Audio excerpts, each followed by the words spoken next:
আমরা যাদের গান শুনে বড় হয়েছি তাদের মধ্যে একজন। তবে বড় হওয়ার পর আবার এক স্টেজে একসঙ্গে গানও গেয়েছি। আর ওর গলায় একটা অদ্ভুত নিজস্ব গায়কই ছিল, যেটা অন্যদের থেকে ওকে আলাদা করতো, অনেকটাই আলাদাভাবে চিনতে সাহায্য করতো। আমার ওর গান মানে ওর গলায় আমার অতুল প্রসাদ জেল রায়ও অসম্ভব ভালো লাগতো। আমার বিশেষ প্রিয় গান ওর গলায় হচ্ছে তুমি মধুর অঙ্গে নাচগো রঙ্গে। আমি ইনফ্যাক্ট ওটা আজকে ফেসবুকে শেয়ারও করেছি। আর খুব অমায়িক লোক ছিলেন। আমার মানে সবসময় দেখা হলেই উনি খুব আমার স্বামীর নাটক আর এগুলো খুব পছন্দ করতেন। সবসময় দেখা হলেই বলতেন যে তপন বাবু কেমন আছেন। আর মানে খুব কর্ডিয়াল ছিলেন। শেষের দিকে তো শরীর খারাপের জন্য আর বেরোতে পারতেন না।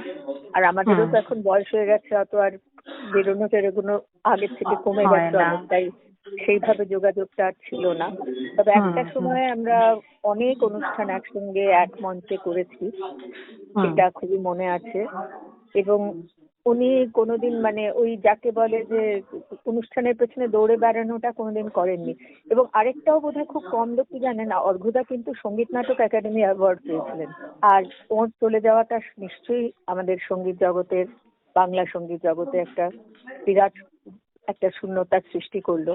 কেননা আগের প্রজন্মের শিল্পীরা তো এক এক করে চলেই যাচ্ছেন, আর কেউই প্রায় নেই। ওদের প্রজন্মের লোক আর প্র্যাকটিক্যালি কেউ নেই। হয়তো একজন দুজন থাকতে পারেন, তারা হয়তো বয়সের ভারে আর গান করেন না। কিন্তু সেই তখন যারা করতেন আর কি, তাদের মধ্যে মানে অর্ঘ্যদা, ঋতুদি, তারপরে পুরবিদি, তারপরে এই আমাদের পূর্বাদি বললাম, তারপরে পুরবিদি।